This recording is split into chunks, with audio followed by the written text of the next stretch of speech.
Cari amici sportivi, welcome to yet another edition of Red Card Weekly. Here where we mostly talk about the Serie A, some Champions League, some Premiership, and yes, well, we're not professionals, nor do we pretend to be.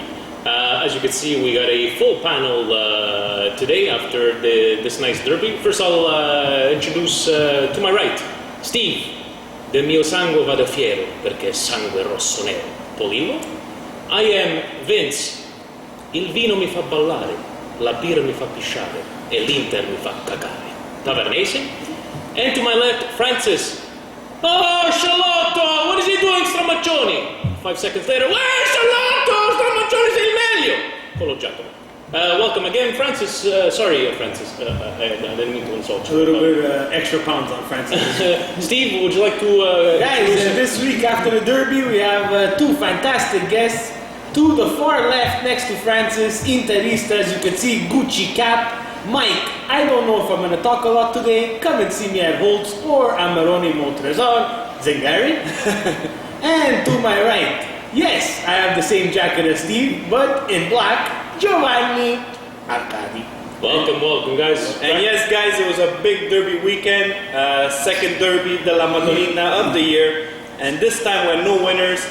And guys, it was Milan that should have won this game. I think that Inter come out winners of this with a draw because the way the first half finished, Milan should have won this game 3-0. Johnny, are you disappointed with the final score in the end? Considering the way Milan played. Well, considering the way Milan played, I think, first of all, I agree with you. We should have, Milan should have taken this game. You got to speak a bit louder, Johnny. Milan should have taken this game in the first half. I think you guys all agree that the game, if you sum up the game in one word, it would be Handanovic. The goalie for Inter pulled some fantastic saves on Balotelli on 2 occasions and within 5 minutes on a free kick and on a header. You're a goalie, so you know how hard those saves were to make. Absolutely. And I wish I was as tall as Handanovic, but unfortunately that's not the case, so that ball probably would have gone in. What it came down to, if you really think about it, Inter capitalized on their chances, all one of them, and Milan didn't. We did possess the ball much better in the first.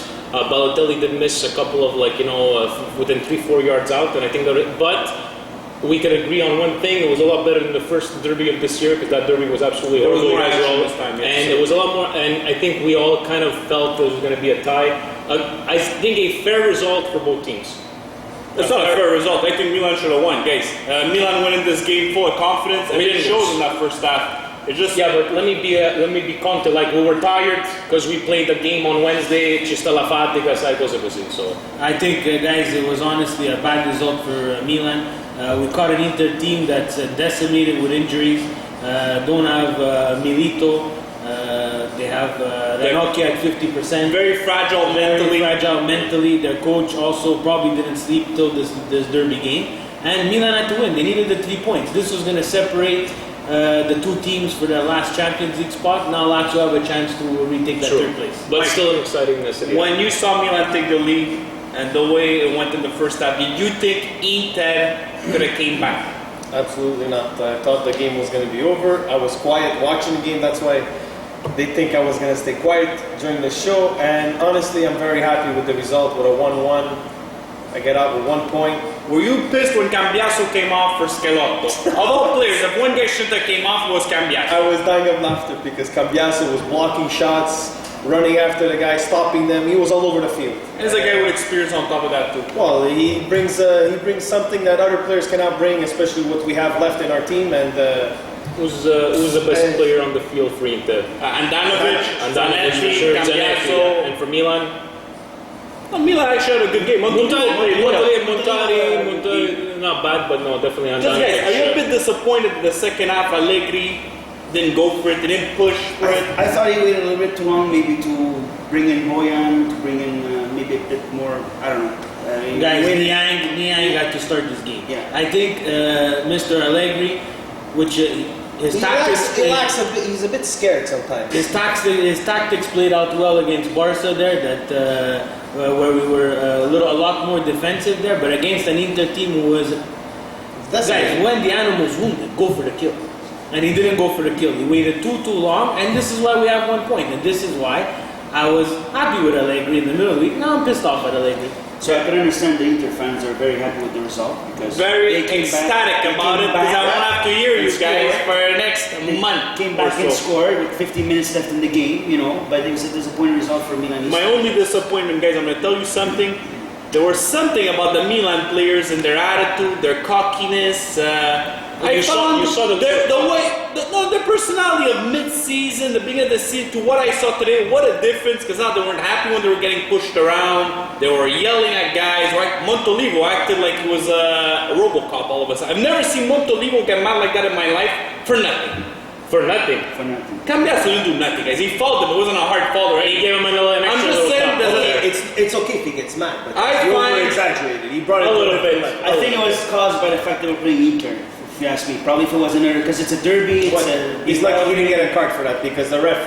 Guys, I'm happy that they react like that. I want the derbies to go back to Old punching school. each other in the face, cleats out, studs in the ankles. And Now it's having big more friendly. than 3 guys on each team that could make a 5-yard pass. Let's put it this way.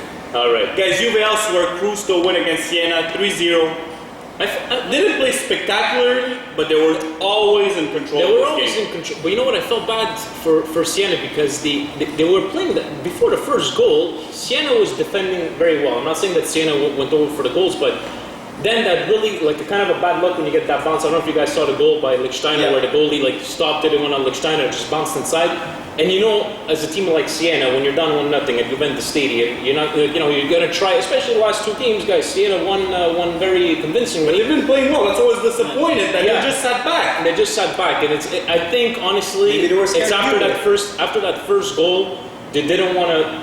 I don't know, like they want to maybe a bit open up, and it wasn't Siena's day at all. And Juventus got it done once again, but once, like you were saying, not spectacularly. Oh, they dominated. They definitely They were in got it. control. And Siena didn't make Juventus pay for their mistakes. Guys, Giovinco scored a goal. He went with a little to the curva. They took him off at one point. He didn't get that many applauses. You think it's over for Giovinco this year? Should we make something out of this? Guys, my personal opinion is I think Giovinco made the worst mistake of his life going back to Juve. And it's because he's a player who demands the ball, and when he has most of the possession of the ball, he can create and he can do stuff. Guys, at Juve, he's not their main target to get the ball. Not as Yeah. Guys, influential. he fell so I low agree. in the pecking order. Pirlo, you know he's going to touch the ball all the time. Vucinic needs the ball up front as a punta, and you can go on and on. When Pogba's on, that's another guy who falls in the pecking order. There's not enough. There's too many stars. There's not enough plays to go around for Giovinco to be Giovinco. that involved all the time. And when he's not that involved, that's when you get a Giovinco who doesn't do anything. Mike, do you see Giovinco at Inter? I would love it. We need a guy that can do something with the ball, like for Cassano to give it open spaces, holes for other players, and this kid could just he could You guys score. had him. His name is Wesley Schneider. You guys ever go? Costs too much money, right. $7 million a year. And they're a bit different players. They're not the same. You, Johnny, do you see him going anywhere else, Giovinco? Honestly, I would see him maybe at a good fit in Lazio too. Would he go to Lazio? Why not? If they don't make They Champions League. They give him another year. Juventus gives him another year, but Juventus needs to, if they're gonna go through this whole Champions League and they want to win this and they want to win that, they ain't gonna do it with Matri and Giovinco, guys. I'm sorry. Maybe Anelka's gonna bring something else, but Giovinco from the Parma year last year to this year, It's because Parma, he was the star. He was the man. He was the go-to guy. yeah, and He was wasn't, less and he pressure. wasn't playing as high up on the field also. He That's needs true. to be one of the stars, one of the top 2 stars. He isn't one of the top 2 And today, stars in that guys, team. in that goal today, right? There was a beautiful strike, but the goalie should have had. Well, Handanovic would have got it ice cream. Andanovic, right? Well, Kikusi would have done no problem. Guys, the Roma elsewhere, when 1-0 down, they tied it up. In Greece. They- Wait, before you go to that, guys. Pirlo almost chipped a nice play today. I had to just Almost say a that before. cucchiaio from Pirlo today. That's all I have to Almost. say. I gotta give it to him. Almost. It was cheeky. It was cheeky. I like that. Cheeky. We sound like those guys on it's nice to go back. Like I was saying guys about the Roma, this week they went 1-0 down, they tied it up, they went up 2-1, Atalanta tied 2-2, they end up winning a game. Is this a different Roma mentally? Steve, Or is it just the fact that a new coach is going to last a couple of games and then it's over? are the tactics changed? Is it Andrea Zoli, whatever his name I is? don't find the tactics have changed there. Well, they're the back three now. That's fine, but I think it's just because they have a new coach, they have some kind of new energy, and they're taking it and they're getting ugly victories. They almost look like Lazio. No, guys, they're scoring goals. They're scoring goals, but They're you're conceding too easily, But right? that's not Lazio. Lazio's not like Now, don't compare it to Lazio. taking away the game from today in snow, right? You can really A bit of take luck. a bit of luck, some bounces left, right, and center, but they got the result. And they needed to get that result because Roma, we're talking highly of them at the beginning of the Yeah. year. That are going to, maybe top 3, top 4. So far, not looking there, but if they keep on winning, they keep on winning. Let's see where they go from there. Johnny, as a Milanista, are you worried that Roma's going to come back and make a push for it, or? I don't think so. I think Milan, for the last 8-9 games, haven't lost a game. On the right track. They're on the right track. I think the Milan group is really starting to gel, and the confidence is growing each and every game that they're playing. And I think Roma went through a lot of disasters this year with Zeman, and it's a mess in Rome for me. That's what I think, and I don't think they're going to recuperate. Anyways, this week, there's not much to talk about in terms of Serie A. Fiorentina's playing Tuesday against Lazio, is that right? Tuesday is they're retaking the game for Bologna, Fiorentina. Okay. And tomorrow you do have Lazio playing Pescara and Napoli playing Udinese tomorrow, 1 o'clock and 3 o'clock. So we'll see how what that takes turns us. out, yeah. But if they both win, guys, Serie A, right? Probably the most tight competitive league once again. We're not talking about the Bayern Munich this week winning again, 18 points ahead. Manchester City still 15 points ahead. If Napoli win, Manchester United. sorry, Manchester United. Sorry, guys. Napoli's playing Juventus next week. If they win, it's a 1 point. So let's see what the end of the season brings us. It's an exciting compared to So City, everyone's compared in to it. everyone else. Yeah. It's more There's 7 exciting. teams in it. There's right now 7 for teams those in it. Champions League spots. So. And for those champions. And you know what, guys? On a side note, Catania, 2 points away from a Champions That is, League spot. Is that a surprise? This is a surprise. No one's gonna predict that. Nobody was going to predict. And you know what? A lot of kudos to the coach. You guys watch Forza Italia football on the the internet. players, Great articles, even talking about the coach of Catania, what he's been bringing to the pitch, and so far so good. All right, And I guys. also want to give a kudos to Torino. Torino's climbing up the table too. They're getting some results. But they lost to Cagliari 4-3 today. Down 2 men, still something to Down be 2 proud. men. There's something to write home about. They were down 2 men and they still managed to still tie it up. And I'm not jumping on the bandwagon yet. because Francis has I high could be points on happy for Cagliari them. in the pool and he's all happy because I could be Cagliari. happy for Torino. It's my father's team. There we go. All right, guys. Now, there was Champions League Oh, midweek. before you get into Champions League, Yes. any suspicious, controversial calls for you in the Serie A this week? Something that made you thought that something's been bought? Did it or- not Happened to Juve? Oh no, Nothing happened. You okay? No, I'm okay this week. Okay, this week there was Okay. nothing. Okay. All right. All right. Here we go. Champions League, Milan, Barcelona. It looks like I'm gonna lose those 2 balls of grappa. I might as well buy them next week. But no, they're gonna win 7-0. They won't win 7-0, but I think they're gonna come back to win by 3-4 goals. Let me tell you. All right. All right. Now I'm just gonna go on a little rant for like 30 seconds, 45 seconds. Then I'll let you guys talk. And My problem after Milan's win against Barcelona at the San Siro, what I've read in the paper and what I've seen from the Milan fans has totally made me boil inside. Guys, Milan won 2-0. Great result. All right, great result. Legendary, masterful, grande Milan. Guys, we have to be joking. Our standards have went down. Milan played at home with a 4-5-1 system. They had 35% possession. They couldn't make a 3-yard pass. They ended up winning 2-0. This is the worst Barcelona team I've seen in a long time. The way they played, I've never seen Xavi miss a 3-yard pass in my life. He must have missed 20. You got a violent. Messi was I think he passed nowhere 30 to be seconds. seen. No, I just want to finish. I just think that what we've called this Milan performance in terms of grande and everything is a total lack of respect for Italian teams that have made great performances. Inter that smashes Barcelona at home 3-1. Wesley Sneijder was everyone that field. Milan that smashes Manchester United 3-0 at home with Kaká, and Pavel Nedved and Juventus in 2003 beating Real Madrid 3-1. Those were grande, legendary, historical, masterful. So why can't a win be a win? Great result for Milan, but not a great performance. There was no style, no flair to this game, and all of a sudden, Allegri's a genius, and everybody loves him. I'll let you guys talk. I won't interrupt. Can I go first? Go ahead. Can I go first? Okay. First of all, I think you're diminishing the result, and you're not giving enough credit to the Milan team for what they've done against Barcelona. Okay. I think the fact that you that's one of the things I want to talk about. The fact that I've never watched a game where Lionel Messi's name was not heard that many few times. I think that's all the credit that you have to give to guys like Ambrosini and Montolivo, who were huge that game, that they were able to content him and not make him go into spaces and do those 3-4 passes with Iniesta and Xavi and whatever they do usually. Okay, so Grande Milan in the way that they were able to hold on a Barcelona team, which, you know, the best player in the world, and the best team in the world, and actually I would even go as far as saying that it's probably Messi and Barcelona are on their planet of their own. Possibly the best team of all time. Okay, Let's do it. Exactly. It's very possibly. very debatable, possibly. Okay, so Milan did what they had to do, and what they did is they stick to the game plan. They just waited for their chances to counterattack. They kept it simple. They went into the game with no inferiority complex whatsoever. They said, you know what, we're going to wait. We're going to wait until they make mistakes. And you know what, we're going to try and counterattack and take advantage of our chances. You take as much time as him, and you're that's exactly exactly what they needed to do to win.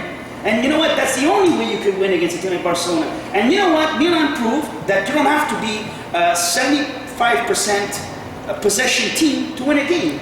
Well, and not only Milan proved, Inter did it but with more style. No, the style doesn't matter. I'm just saying, Grande Milan in the way that they were able to beat Barcelona, who lost only 3 games how many Champions League games over the last 3-4 years? A lot. A lot of games, exactly.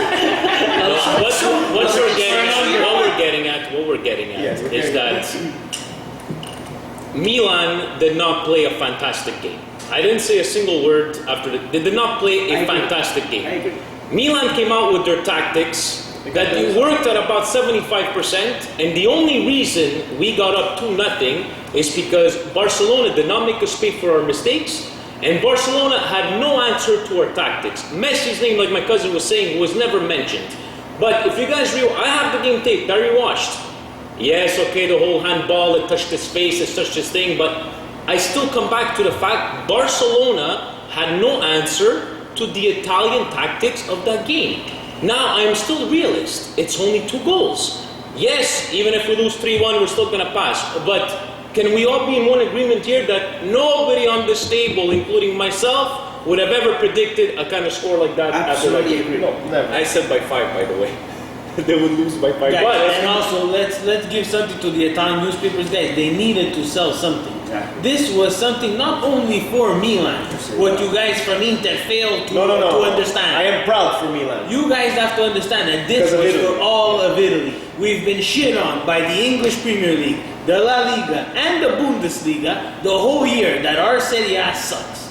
We went and we took on Barcelona, who had 66% of the ball. Tiki-taki passes, negative passes, almost at 50+%, to our 34%. Our total attempts were 8 to Barcelona's 6. Our attempts on goal were 6 to Barcelona's 2. When have you ever seen Barcelona take 2 shots? We have to do something good to make them take 2 shots. Exactly. Okay? Exactly. And Piqué, on his Twitter account, went and said it was a perfect catenaccio played game by Milan. Now, English Premier League, La Liga, you're going to shut the hell up. Because we took you on 2-0 and it's over. With average defenders. Average defenders. Zampata and Mexes over there. Average defenders. anyways, guys, this is my whole point. We invite you on the show.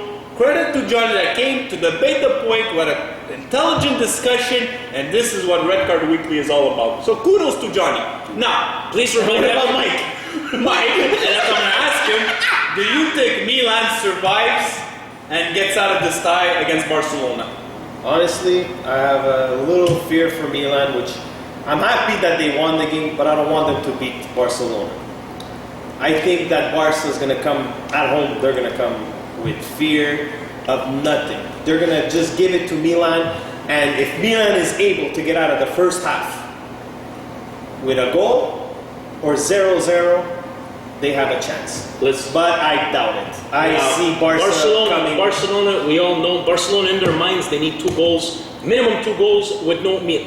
If they're gonna open up Barca's an goal. attack, El Shaarawy, even Pazzini for that matter, and Niang are capable of hurting Barcelona on the counter-attack. And you all saw Niang on the second goal over there. So I hope so. But I don't see Barca, like I said before, I was talking with my friends and I was telling them, Barca does not have to open up. They will already possess the ball 60, 70, 80% of the time. They'll take more when they chances. play. I know, they'll take more chances, but not in the beginning, not in the first half. All right, guys, we have to move on. Great points from everybody. Can you at least say congratulations, Milan? Yeah, congratulations, Milan. Thank you. Great result. I'm happy for Milan. Can I'm you gonna say say to- something. can you I say to the support camera? all the Italian teams in Can you Champions say League, to the camera? but not to win the whole thing. Can you say to the camera, I opened up my big mouth, making bets with Steve and Vince about bottles of Okay, don't talk, because you did a bet last time. I never made that bet. I never made that bet. Okay. Guys, elsewhere in Champions League, Whenever. we won't talk much about Porto that beats Malaga 1-0. Porto totally dominated this game. Malaga lucky to survive. Anyways, they won't go nowhere. None of those. So you don't think Malaga comes through? You think Malaga at home could At damage home? hurt Porto or? I don't think so. I No. think Porto is tough in the Champions League. Guys, elsewhere, Schalke ties Galatasaray in Turkey. Schneider Drogba nowhere to be seen. Was it a waste of money if they don't make it past this round? It's not a waste of money. They're gonna sell T-shirts and it's for the actual Turkish league again. But it's a matter of time where Wesley's gonna find this game and Drogba's gonna be able to contribute. That game it finished 1-1, but Drogba Galatasaray missed a lot of chances. missed a lot of chances, and it's not easy. It's not easy playing in Turkey, in Istanbul there. So very good by Schalke to come out, and especially that in the league right now, they're really bad in the Bundesliga. So you know what, they might give that push. It is only 1-1, but I honestly think Schalke is passing this one. Is it tough to play in Schalke? Not as tough as it is in Turkey. It's very difficult to play in Yeah. Turkey. Yeah, that we know. All right, guys. Talking about masterful defensive performance, Milan did it. If Wenger gets fired, they should bring in Allegri to teach Arsenal how to defend, because Bayern totally dismantled them and exposed Arsenal. Bayern possibly one of the most, if not the most impressive performance of this Champions League. But it comes down to the defense. I watched that game. Mertesacker just sucked. Bayern Munich was all over the place, and I have to, like, while watching the game, what I found beautiful of Bayern Munich is that you got Philip Lahm going on your left-hand side, and at one point you see he just cuts into the middle, and it was an automatic. Müller to Lahm's position, they're just intertwining to each other, and they know what's going on. Their movement off the ball is fantastic. Everybody on that team is comfortable on the ball. Everybody can make a pass, and they're not scared to take chances and to push forward. When you have- Bayern is a Champions League. When you have a It guy is. like Mario Gomez, Robin on the bench, these are your bench players. But guys, in the last 2-3 years, they made it to Champions League finals twice in the last 3 years. What happened? Do they have everything they need They to have make it to the the final? killer instinct. Yeah. No, but so- they have a Champions League team. They could win. It's just that when they went to finals, they faced a team that a bit of better luck and Quickly, guys, now that we've seen all the teams, who's your so-so favorite? Who impressed you the most, Johnny? You can say Milan if you want. Well, I mean, look, for sure they impressed me against Barca, but I think I'd rather wait to see where the last 8 before I pronounce myself on the deciding team to win. No, who's impressed you so Who far? impressed me so far? Who's your so far favorite? Well, look, I'm not, call me whatever you want. Call me a homer. Call me on the bandwagon. Call me whatever you want. I'm a Milanista at heart, and what Milan did to Barcelona, to me, that was the most impressive. Steve? Me, I'm gonna have 2. One is Juve, just because they went to Celtic and they destroyed them there, and the other one is obviously Bayern Munich. Impressive. I have to Bayern Munich like Steve, and I have to admit I really didn't see this one coming. Manchester United really impressed me for what they were able to do, what stats they put up in Real Madrid. Very impressed with that. That's why I really thought Madrid was going to pass, but I would put my money on Manchester Manchester United. You see, I agree with you. It was a great Manchester United performance. I still think Real Madrid is going to go through, but the team that impressed me the most was Manchester United. Yeah, definitely. At the Bernabeu, it's very hard to go there. They got a great result. I think Real's going to get out of this tie, but Manchester, for their complete performance, really impressed me also. Yeah, definitely. You, Mike? That's talking about Bayern Munich complimenting them, and I really think that this year they have a good chance. They got these guys coming out of the bench, which is not too many teams that have these star talents to come off the bench and help you. Let's just say that Pep Guardiola is not going to a shithole team. Exactly. It's not an experiment. No. All right. Finally, our red cards of the week. We'll let our rookies start. Mike, why don't you say your red card of the week? My red card of the week, I gave it to Napoli in Coppa UEFA, which was very embarrassing. It's called the Europa League. Europa League. They're rookies. Copa UEFA was when Inter used to win something. Yeah, man, it's still the same. And that's what it is, man. Napoli, not even scoring a goal. And 5-0 in aggregate, guys. That's pretty embarrassing. 3-0 at home at the San Paulo. Guys, there's nothing to say. It's just Napoli, period. Johnny? My red card of the week goes to, once again, Barcelona for complaining about the pitch at San Siro. Typical of a superstar team who tries to find little excuses because they lost the game. The ball is round, like we always say. The pitch, there's two teams on the pitch, so if it was bad for them, it was bad for Milan too, but Milan came up with the win. They said the exact same thing last year. Exactly. Barca's known to complain whenever they lose, there's always an pitch excuse. problem. So, yeah. Steve? My red card goes to I like the it. new Torino owners, the owners of Torino. Guys, just to give you a little brief history, the Grande Torino played at a stadium called Philadelphia, which was a superb atmosphere, very close, almost like an English Premiership Stadium. pitch. What happened is the team, because of results and Superga, they it kind of became outdated. Now, the Torino fans who suffer because they watch Juve win 28 Scudettos after Grande Torino, every Torino owner who decided to purchase the team promised to rebuild this Philadelphia. And again, the Torino owners, please, if you want to rebuild it, because the Torino's fans have gone through enough. And it's been a long time that we're talking Yeah. about this. Over it. I'll finish with my red card of the week before you, Vince, because you might have two yellows, I'm not sure. My red card of the week goes to Canada, the under-20s, for the qualifiers of the World Cup. They do it in the tournament format. They lost to Cuba 1-0. I know we're Canada, but Cuba. How many people actually play soccer in Cuba? Guys, if play we keep baseball. on getting that type of result, Canada's going nowhere. Yeah. It's very sad. And people are saying we have a lot of promising talent in Canada. It's time to show it, kids. Let's do it. Have some character. There it Vince. is. I only have one red card this week. Oh, My red card goes to Queen Park Rangers. QPR with a team with players like Bosingua. You have Julio Cesar Nez. You have Granero. You have Loic Remy. You have Bobby Zamora. You have these above average players. Sunji won- Park. So, 2 wins all season, and it was a stat that they lost to Manchester United over the weekend. They haven't scored a goal at home in over 450 minutes. wow. 450 minutes. Refund the season ticket holders at Seriously, QPR. and you know what? That's 5 games. Kudos to the fans because they never stop chanting. They're really behind the team. But Harry Redknapp, you got to do something because this team, if they go down to the Championship League, I don't think those players are going to stay there. So, And there have been huge debts because they paid a lot for these players and they won't get the so money. like that I they told paid for. Francis, when you're down on your luck about Inter, think about you could have been a QPR fan. Anyways, guys, thank you to Johnny and Mike Thank for you very coming much, on the guys. show. Thank you. Appreciate anybody that wants to come on the show. I know we're repeating ourselves. Let us know. You're more than welcome. Whatever team you support. And there's more to come next week. Thank Guys, you for thank being you on the very show. much. Take it easy. Ciao, ciao.